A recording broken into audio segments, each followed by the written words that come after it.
네, 계속해서 탄원시임을 뭐 잘 아시겠죠. 우리 지난 시간 25편에 이어서 탄원시가 나오고 있는데 오늘의 이 26편의 탄원시는 조금 독특한 게 뭐냐면 마치 법정에서 자신의 억울함, 그러니까 피고죠. 자신의 억울함을 좀 호소하는 그 억울함에 대한 호소, 법정에서 자신을 변호하는 어떤 그러한 모습들이 좀 두드러진 시편이 탄원 씨가 오늘 읽으신 26편입니다.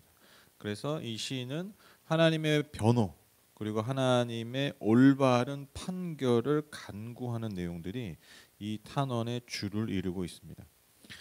이로 미루어 보건대 이 시인은 지금 굉장히 억울한 상황에 빠져서 굉장히 고통당하고 있는 상황이다. 우리가 그렇게 추측할 수 있죠. 그래서 제가 계속 말씀드리지만 그냥 뭐 억울한 정도 뭐 이렇게 생각하면 안 되고 여러분 이 명예사회잖아요. 중동은. 그래서 이 명예는 생명보다 때로는 이 뭐라 그럴까요? 더 무겁게 다가오는 게 여러분 이 중동의 사회입니다. 그래서 명예살인을 한다고 그랬잖아요. 내 자식인데 우리 가문의 명예 때문에 죽여요. 그러니까 이게 얼마나 명예를 중요하게 여기는 사회냐는 거죠. 지금도 그런 일들이 벌어지고 있는데 하물며 이 당시에 내 명예가 실추되고 그래서 내 명예만이 아니라 내 가족, 내 가문 뭐 그 파급 효과는 어마어마하다는 거죠. 그래서 이 당시 지금도 좀 뭐 중동 이런 사회가 그런 면이 있죠. 그런 면이 아니라 그렇죠. 이 중동 사회에서 여러분 그 복음을 전하는 게 왜 어렵냐면 그러니까 왜 회심자를 하지 않냐면 회심을 하면 그 집안과 그 동네와 그 지역 사회에서 축출이 돼 버려요. 그러니까 우리는 여러분 예수를 믿으시잖아요. 그러면 그냥 예를 들면 절에 다니다가 뭐 교회를 가. 그러니까 종교 기간만 바뀌는 거죠. 그리고 주일날 놀다가 교회 가는 거. 그냥 주말에 삶의 패턴이 바뀌는 거잖아요. 그걸 보고 여러분의 가족이 여러분의 가문이 뭐 지역 사회가 여러분에 대해서 뭐라고 판단 안 하잖아요. 그러니까 복음을 내가 교회를 다녀도 내가 기독교 선택해도 뭐 달라지는 건 사실 없어요. 내 삶의 패턴이 바뀌어지는 것뿐이지.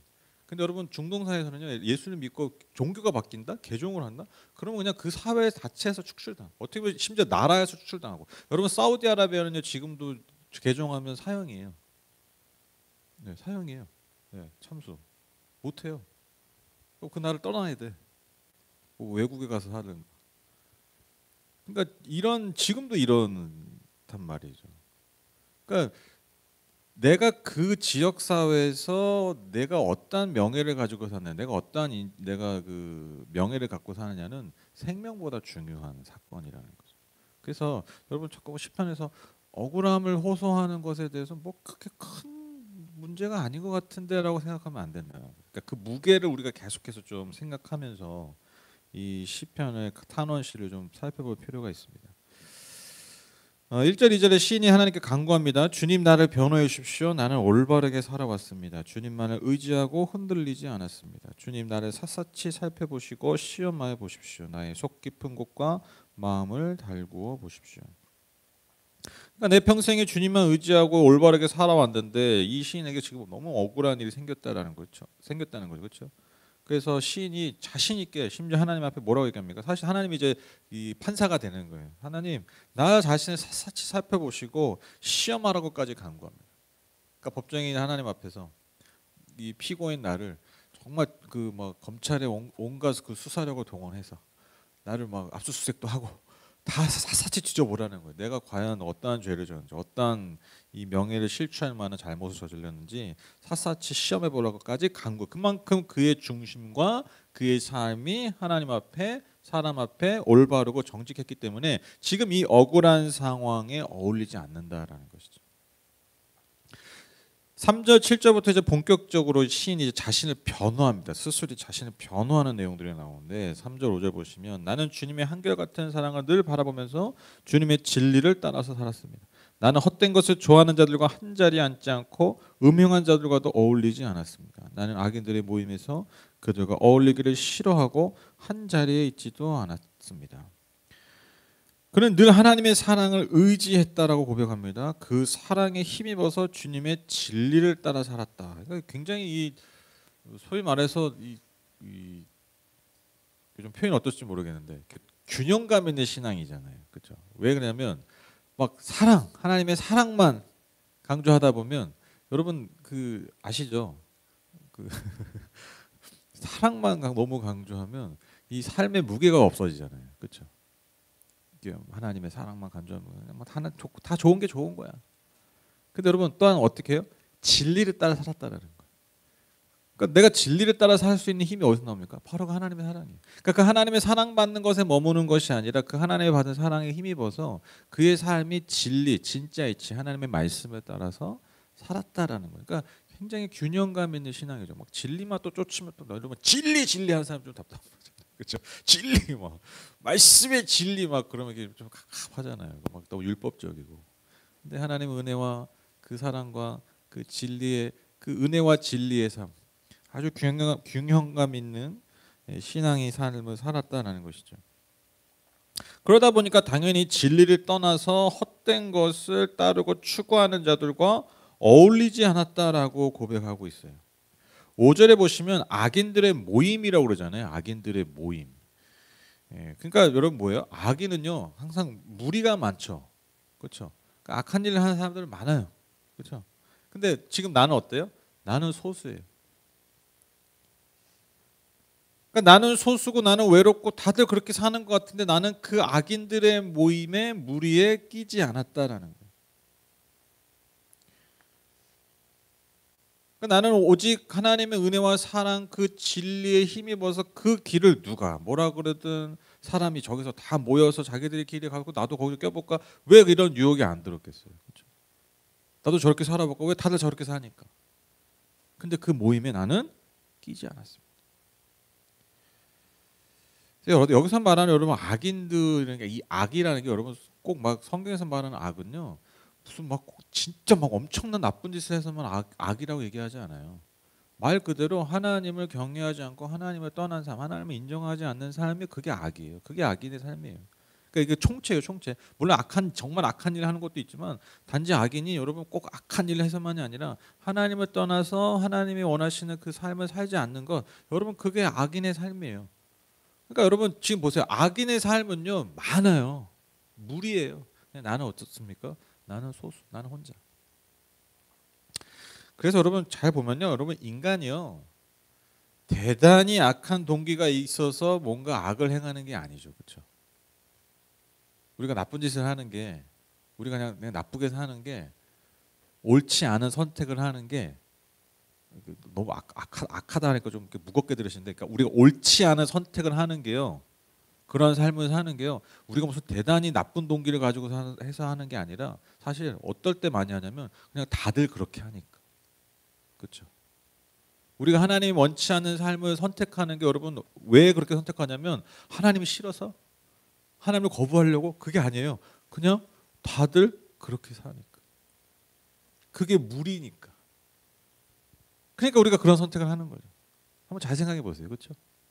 여러분 막 하나님 너무 싫어가지고 하나님 막 너무 막 좀 막 거리를 두려고 일부러 막 그렇게 하지 않잖아요.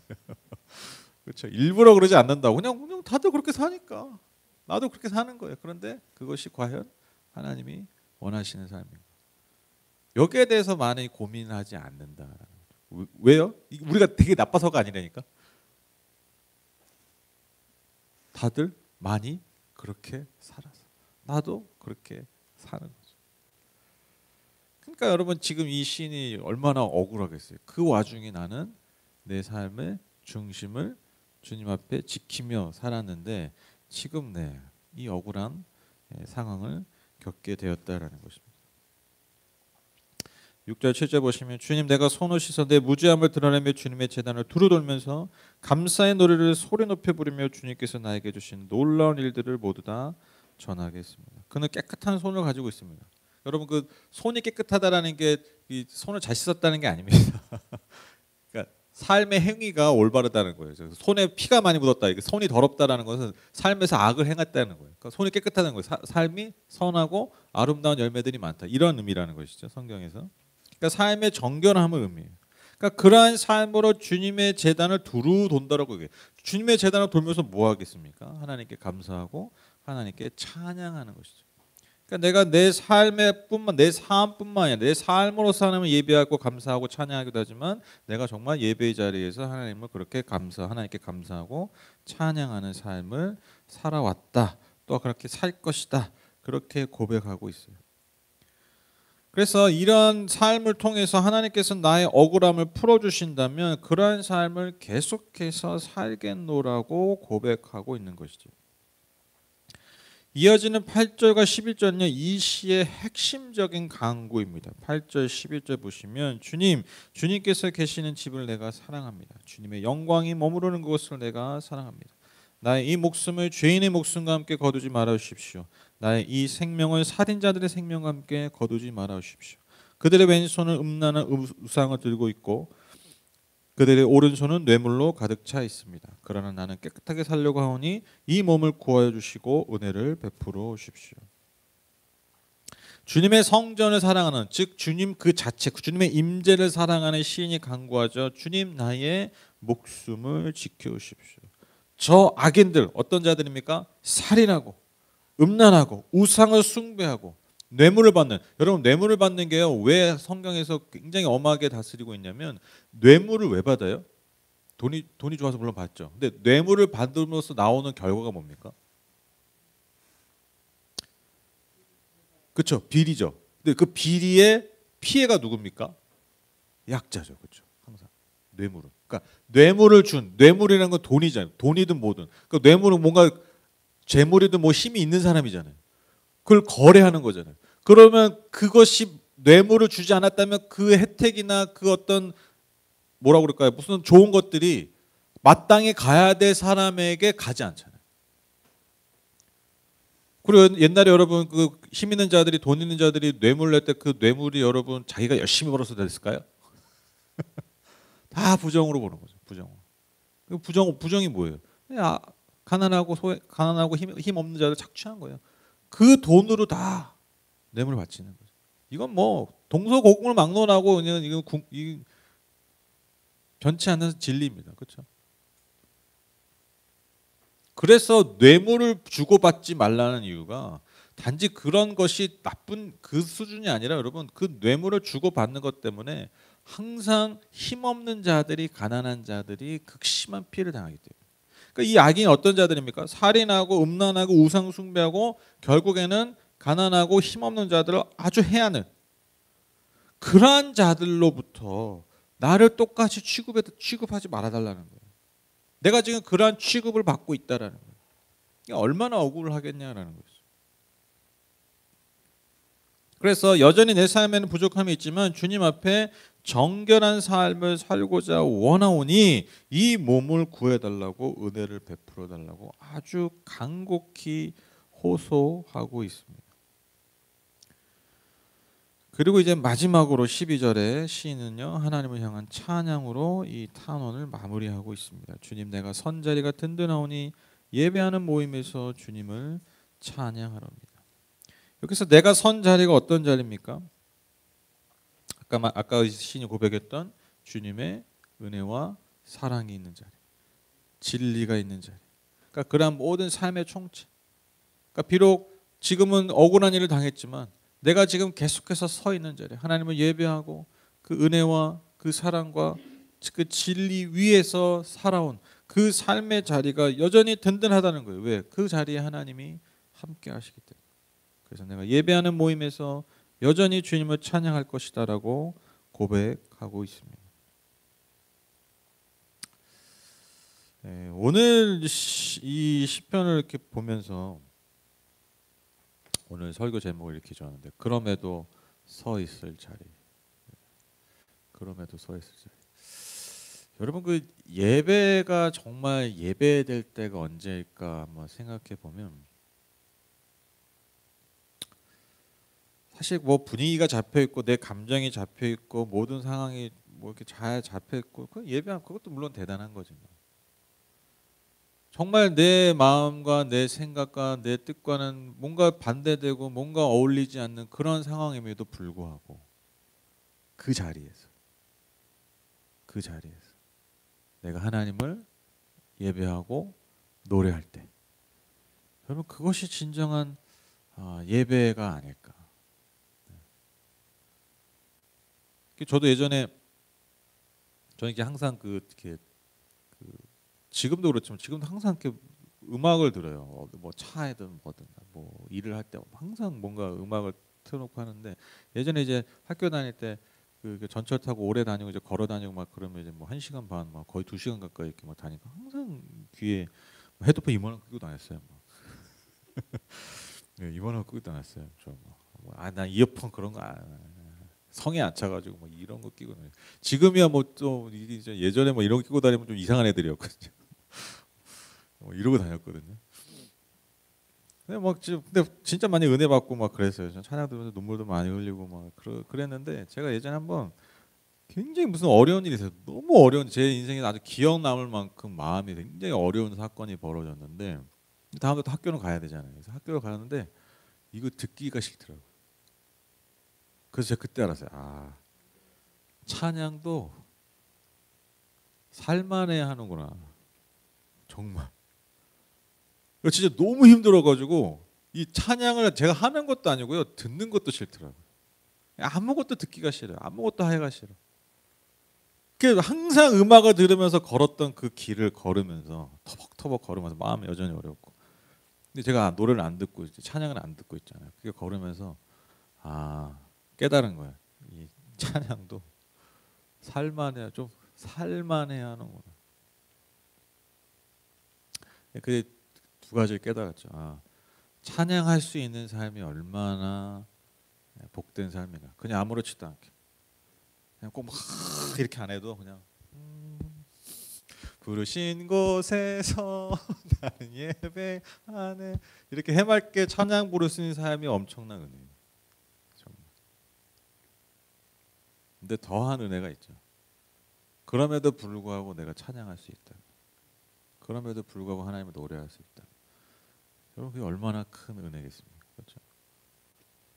요즘은 막 저도 이제 막 여러 가지 막 힘든 일이 있어요. 힘든 일이 막 생기고 막 그러면 그럴 때마다 막 거기에 막 함몰되려고 하는 것이 아니라 거기에 막 그 문제에 빠져가지고 묵상하려고 막 거기에 막 함몰되는 게 아니라 이 상황에서 노래할 거리를 찾는 거예요. 노래할 거. 지금은 물론 노래하기 힘들죠. 근데 이 시간이 지나고 나면 결국 시간이 지날 건데 이 시절에 가사 하나를 내가 찾는 거예요. 하나님을 노래할 가사, 하나님을 노래할 고백.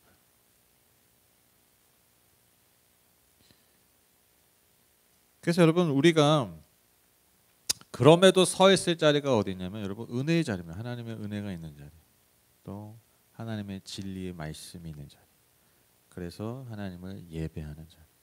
그래서 여러분 예배의 자리를 지키는 것이 그래서 중요하고, 그러니까 이 지금 우리가 드리는 이 예배의 자리, 그럼에도 불구하고 이 예배의 자리를 지키는 것, 이 예배의 자리를 통해서 하나님 예배하는 것, 여러분 너무 중요해요. 진짜 너무 중요해요. 제가 목사라서 그런 게 아니라 한 명의 신앙인으로서 정말 제가 그걸 너무 절감해요.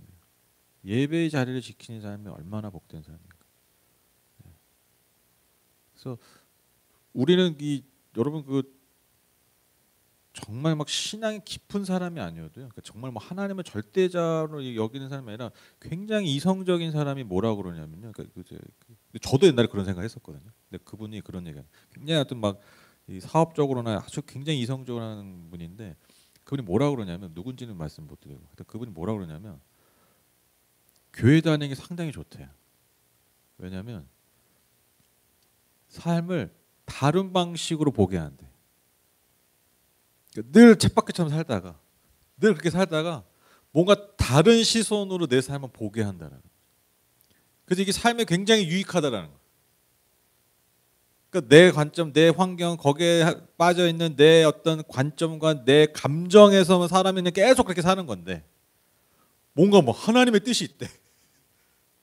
그러니까 전혀 다른 눈으로 내 삶을 관조하는 거예요. 여러분 이게 엄청나다는 거니까요. 이게 엄청난 힘. 그러니까 이게 신앙이 아니어도 그냥 어떤 인간적인 어떤 그런 관점으로만 봐도요. 여러분 우리가 예배하는 삶이 그래서 중요해요. 그래서 여러분 뭐 명상하라고 그러잖아요. 세상 사람들. 명상의 시간이 중요해요. 그게 우리가 하는 여러분 새벽기도 큐티 이런 거예요. 우리 맨날 하고 있었어. 우리 맨날 왜? 근데 그게 인간에게 너무너무 중요한 시간이에요. 그냥 이 다람쥐 쳇바퀴 우리가 인생이 이런 거거든요. 근데 잠시 그 쳇바퀴를 멈추고 그 쳇바퀴를 보고 다람쥐를 보고 있을 것 같은 그 인간의 관점으로 내 삶을 보는 거예요. 내 쳇바퀴를만 보는 거. 여러분 이게 얼마나 대단한 일입니까? 근데 하물며 이게 반복론적으로만 하는 게 아니라 하물며 우리가 그것이 정말 살아계신 하나님을 만나는 자리라고 여기잖아요. 정말 살아계신 하나님이 우리의 삶을 주관하시면 믿으면서 우리가 그것을 바라보는 거죠.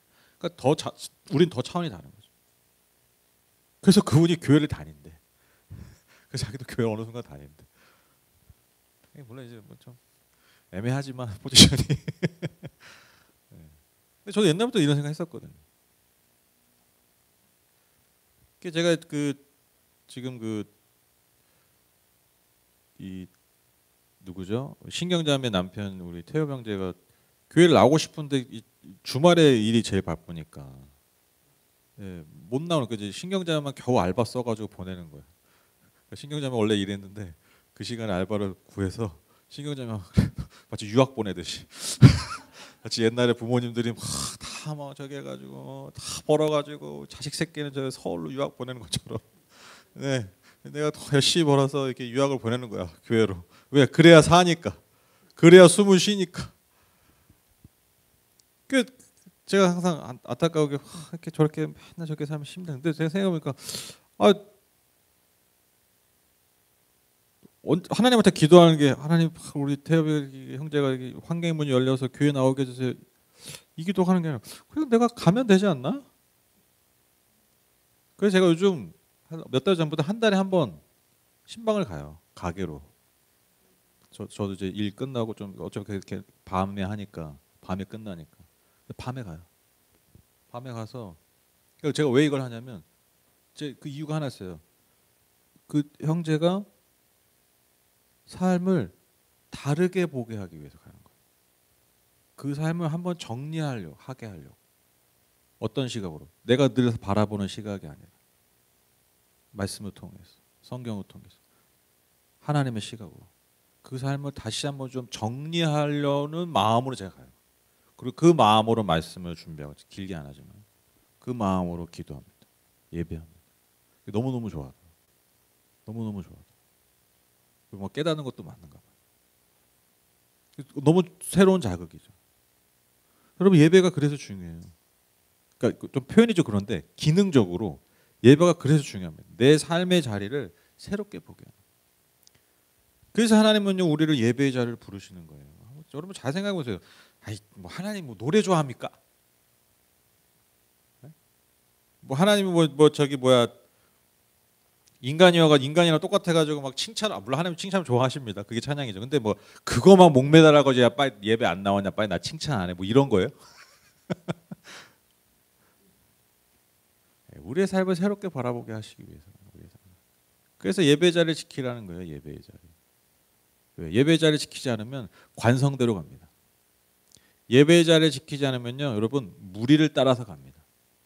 오늘 말씀에 나온 그 그냥 무리가 하는 대로. 그래서 우리가 어디서든 예배의 자리를 지키는 것. 또한 내 삶의 자리를 어디서든 예배의 자리로 만들어가는 것. 아까 제가 말씀드렸죠. 여러분 내 삶의 자리가 하나님 안 계시는 곳이 아니에요. 거기서도 노래의 가사가 나와요. 찬양의 가사가 나올 수 있다. 그럼에도 서 있을 자리가 여러분 예배의 자리임을 여러분 우리가 잊지 않으셨으면 좋겠습니다. 그리고 마지막으로 제가 이 시를 이렇게 묵상하면서 어떤 장면이 떠올랐냐면 여러분 그 예수님의 그 겟세마네 기도 그 장면이 떠오르더라고요. 그러니까 예수님이 왜 그렇게 고통스러워하셨을까? 왜 그렇게 그 밤에 이 잔을 내게서 지나가게 해달라고 왜 그렇게 고통스럽게 하실까? 그러니까 이 겟세마네 간구가 더 이 시편을 통해서 깨달아졌어요. 8절 9절 보세요. 이거 여러분 이게 예수님이 마치 그 겟세마네에서 했던 기도 비슷하지 않을까요? 주님께서 계시는 집을 내가 사랑합니다. 주님의 영광이 머무는 곳을 내가 사랑합니다. 나의 이 목숨을 죄인의 목숨과 함께 거두지 말아 주십시오. 나의 이 생명을 살인 자들의 생명과 함께 거두지 말아 주십시오. 이게 다 예수님의 상황이잖아요. 그렇죠? 주님을 너무 사랑하는 하나님 아버지와 늘 긴밀히 연결되어 있는 그 거룩하신 분이 지금 내 양옆에 있는 그 죄인들, 그 악인들과 똑같은 취급 당하는 거예요. 심지어는 생각해 보세요. 지금 예수를 못 박은 자들이 더 나쁜 놈들이잖아요. 그렇죠? 진짜 나쁜 놈들이잖아요. 뭐 모함하고 막 사람들 선동해가지고 거짓 증언하게 하고. 그래서 살인을 저지른 거잖아요. 이건 거의 살인 교사잖아요. 살인 교사. 살인 교사하는 놈들이에요. 심지어 그게 종교인들이야. 막 제사장들. 예? 그런 자들의 자기가 가진 그 종교적 힘, 권력 같은 이 모든 걸 사용해서 한 명을 살인 교사한 거예요. 진짜 나쁜 놈들은 밑에서 마치 의인이냐 이러고 있고. 하나님 앞에 그러니까 얼마 앞에서 저 봐라 하나님을 모독하니 저렇게 되는 것이다. 뭐 온갖 말들 다 했겠죠. 성경 기록되지 않았지만 지켜만 보고 있었겠습니까? 그거 보고 이제 반면교사 삼으라고 또 막 군중들을 또 막 교육했겠죠. 홀렸겠죠. 미혹시켰겠죠. 그 꼴을 본다고 생각해 보세요. 십자가 위에서. 그게 여러분 한번 우리가 한번 그 마음을 한번 생각해 보자고. 미치는 거죠. 우리가 만약 진짜 그 입장이면 진짜 나쁜 놈들은 저기서 의인인 척하고 더 떵떵거리고 살고 나는 이 악한 이 죄인들과 같이 죄인 취급을 받는 여러분 그 고통이 이 시를 통해서 예수님의 그 억울함 그 고통의 어떤 크기가 조금이라도 또 와닿더라고요. 여러분 새삼 제가 예수님의 성육신에 대해서 묵상하게 됐는데 여러분 인간이 겪는 이러한 고통을 여러분 예수님이 직접 겪으셨다라는 거예요. 직접. 굉장히 중요한 얘기입니다. 예수님이 예수님이니까 뭐 이거 아니에요. 예수님이 우리가 겪을 수 있는 그 극심한 고통들, 그 내면의 아픔들을 정말 예수님도 같이 겪으셨다. 그러니까 우리가 하는 고민을 그분도 하셨고 우리가 하는 그 아픔을 그분도 그대로 겪으셨다. 그 단절의 아픔, 그 억울함, 마치 내 생명이 앗아가는 것 같은 그 아픔. 그것을 함께 진정으로 겪으셨다라는 거죠.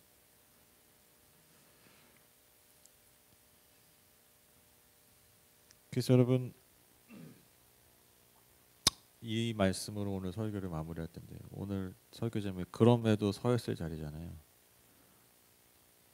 그럼에도 서였을 자리가 제가 예배의 자리를 말씀드렸는데 여러분 그 자리가 우리가 또 서야 될 이유가 있습니다.